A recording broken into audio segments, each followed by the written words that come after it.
Okay, so we're going for day 3 of our chaos blanket. Here's our progress so far. We got our Ninja Turtle looking blanket. So far we got the 3 rows of double crochet and 2 rows of front/back post double crochet. So we're going to go ahead and pick for our 3rd day. I'm gonna go with stitches first. Single crochet.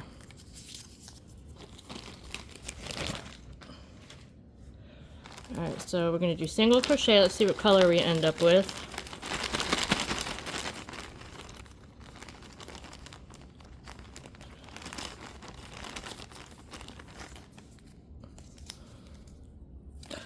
Orange. I have a very bright, obnoxious Saftey orange that I'm going to use.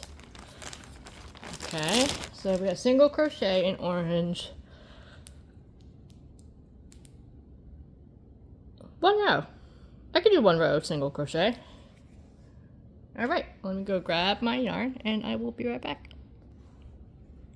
Okay, so we're using worsted weight 4 yarn, 5.5mm crochet hook, but y'all know I'm not going to listen. I'm going to use my 5mm, my emotional support size here,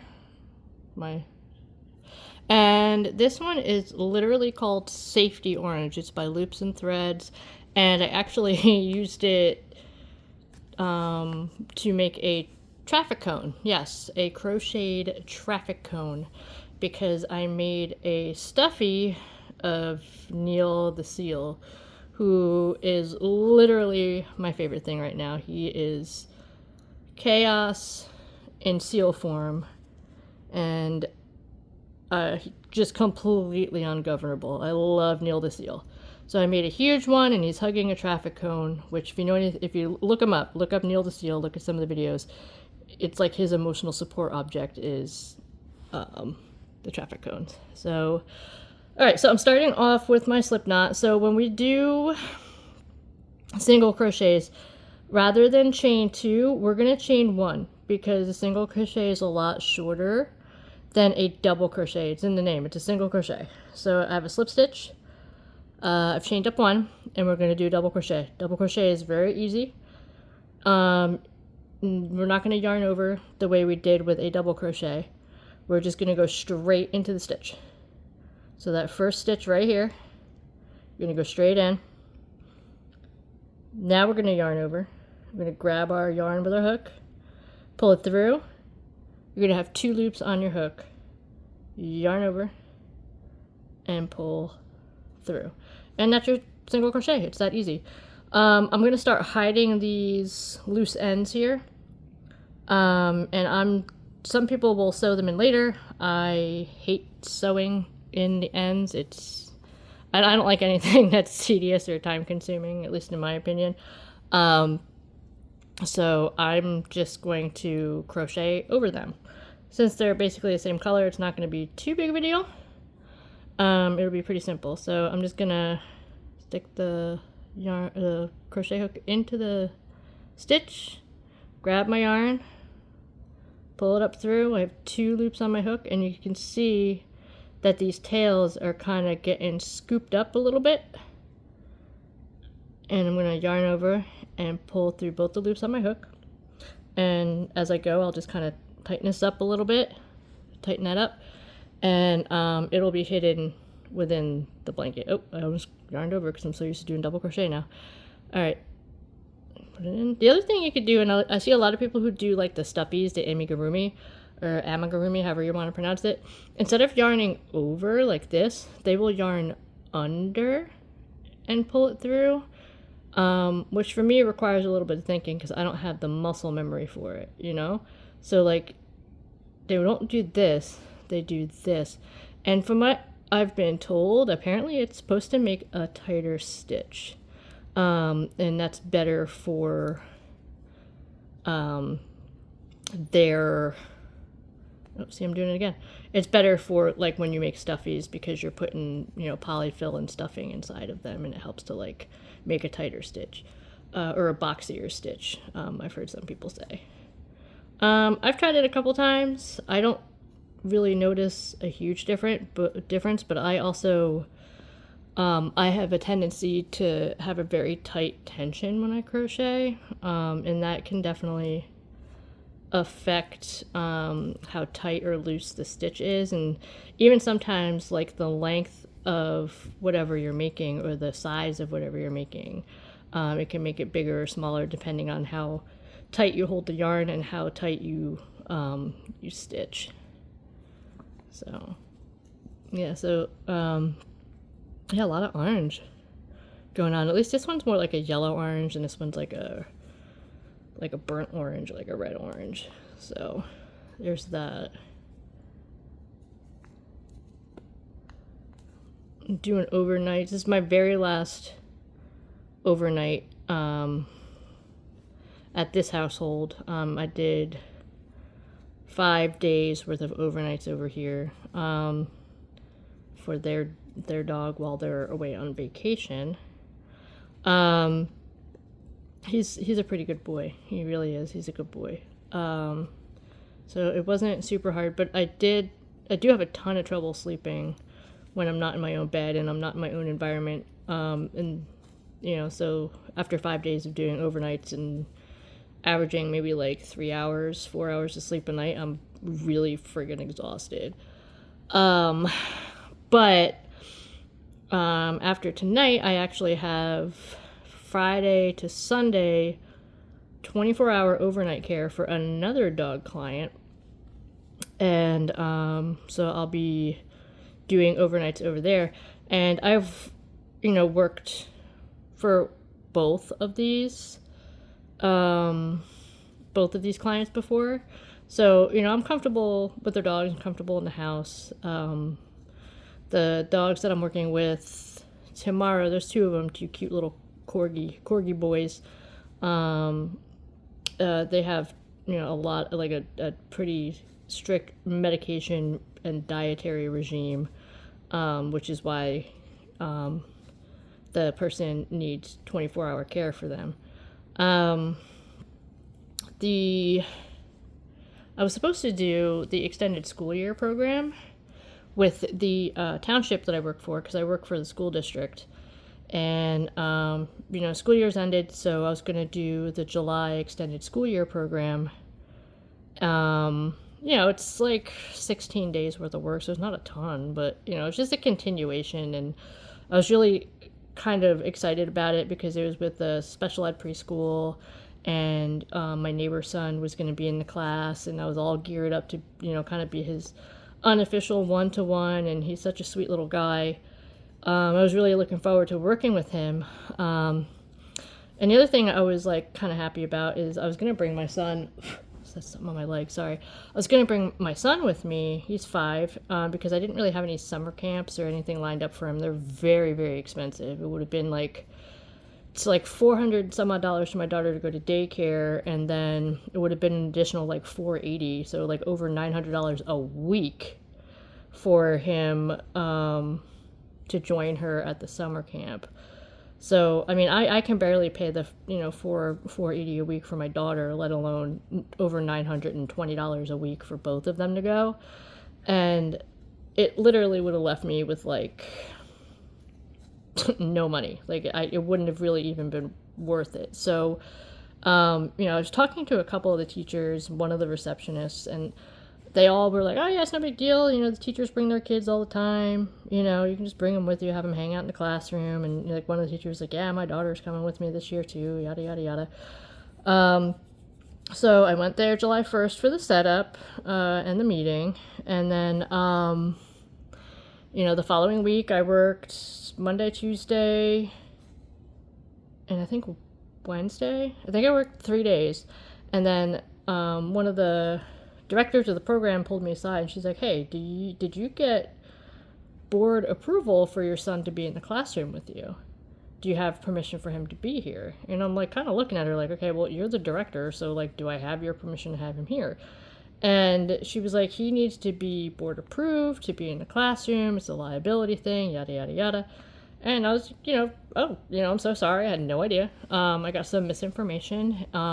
I was told that, it's kind of a laid back thing, and other teachers have their kids here, and, most of the time it's not a big deal. And she kind of explained to me that, like, if I wanted him to come, that I was supposed to kind of put on the form that I filled out in April that I wanted permission to bring him along with me. And I didn't know that, and there was no spot on the form. It was a very simple Google form, and there was no spot on the form for him, or like anything even close to that. It was like, hey, do you want to work the ESY program? Are you available to work these 16 days? This is the hourly rate that we're going to be paying. And yada, yada, yada. And I even put on there, I was like, I may or may not have childcare for one of my children, but I am interested in working, whatever. But apparently you're supposed to get permission because it has to go to the board to get him approved, and that way they have proof of him being in the classroom and all this other stuff. So I was like, I get that, I understand it's a liability. I'm really sorry. It was obviously a miscommunication. It wasn't intentionally, being obstinate or rude. And, I said, is there any way that he can join, like, he has a 504 plan. And the extended school year program is for kids who have, like, IEPs and things like that. So I said, is there any way he could join, like, a first grade classroom? I said, he's a student within the district that I work. He goes to one of their schools. So they have all of his physical paperwork, his shot records, they have all of his information. And she said, no. And I said, okay. She's like, yeah, she's like, all the classrooms are capped out, and, it's for kids who have IEPs. And I said, well, he does have a 504. And she's like, no, he hasn't been board approved, and we don't have permission to have him in the classroom. And I was like, okay, I understand. And I was like, kind of like, is there going to be any repercussions? Am I going to get in trouble? And she's like, no, we're just going to chalk it up to a misunderstanding, but you can't have him here. And I'll leave you on the list in case you find childcare. And I said, realistically, I'm not going to find childcare. And I told her about the costs and all that stuff. And she's like, I understand. But I'll leave you on the list anyway. And I was like, well, that's super helpful of you. But I asked her, because she had come to me like Thursday morning, and, we still had like 2 or 3 hours left of the program. I was like, I'm kind of this kid's unofficial one-to-one. I help to keep him safe. I take him to the bathroom. I keep him from running around the classroom or running out the door. He's an eloper. They're not going to have coverage if I leave right now. Do you want me to stay for the day, just for the day, while you work out coverages to fill my shift? And she's like, no, you can leave now. And I was like, are you sure? Because, he's going to be leaving my classroom short-staffed. I don't want to do that. It's not about the money. It's only 16 days worth of work. We don't get paid till almost August. And the money's not that great anyway. It's more about, like, I know this kid, he's my neighbor, and, like, I love all my students, and I just wanted to keep them safe. But she was like, no, you gotta leave. And I was like, all right. So I told my teacher that I was working with. She was pissed. And then, she's like, yeah, she's like, they're telling you not to worry about it. They're going to find coverage, but it's going to be a me problem. And I was like, I get it. And she wasn't mad at me. She was just, upset at the situation. So I was like, yeah, I'm really sorry. It wasn't intentional, blah, blah, blah, blah. And I was like texting her the rest of the week, like asking if everything was okay. And apparently, like, she was telling me that it took 2 additional staff members to watch after my little buddy. Whereas it was just me in the classroom with him. And she's like, I miss you, I want you to come back. And it took 2 people. And then his mom was like a little upset because they had like the diaper on backwards, and he was crying at pickup. And I was like, I'm so sorry. And, she's like, I don't understand why they can't just like let you have your kid there. But it was like a whole thing. And, I felt really bad that there was the miscommunication. But I understand it's a liability thing. And like, I know for next year, if I decide to do the ESY program, that I need to ask permission to have him there, and they're probably going to tell me no, but at the very least, I understand, and I'm not in trouble. It doesn't affect my contracting for September, which I'm happy about.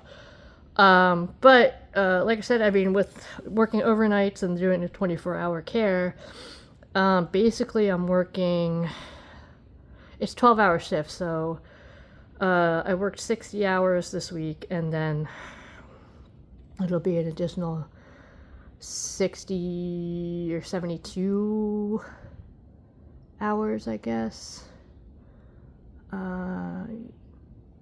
Yeah, 72 hours over the weekend. And it's a lot. Don't get me wrong. I'm exhausted and it sucks. And luckily I have the support of my husband who's watching the kids and whatnot. But it'll basically make up for me kind of getting kicked out of the extended school year program. So like within a week, obviously working like insane hours, within the end of the week, I've basically made up the 16 days that I would have worked for the extended school year program. And then, on top of that, we pulled my daughter out of daycare, and that's going to save us money. We just pulled her early. We were going to pull her at the end of July when my program was done and just keep her home until she starts public preschool in September. But we pulled her early, so that saved us about $1,700 this month. So it kind of worked out. But yeah, I mean, it's been kind of nice because, like I said, I've been able to actually have the time to film uninterrupted, and it's quiet, and I'm able to crochet and, do stuff like this, viral blanket I'm doing. So this is the one row, kind of anticlimactic for day 3. It's only one row of single crochet, but I think it's kind of a nice transition actually, because it kind of provides like a little stepping off point from this crazy row of front post and back post double crochets. So this is the back. You can see what it looks like. It's got that like ridgy effect to it, and then this is the front. So now we got lime green, we got the stripy red line stripies, and we got Saftey orange, my traffic cone orange. We got our one row. So yeah, that's that, and that's day 3 of the chaos blanket. And it's a short one today, guys, because I only got the one row. So I guess I will see you guys back here for day 4. And I'm actually doing a new audiobook, and I'm really into it. So I'm looking forward to talking to you guys about that. All right, well, that's it.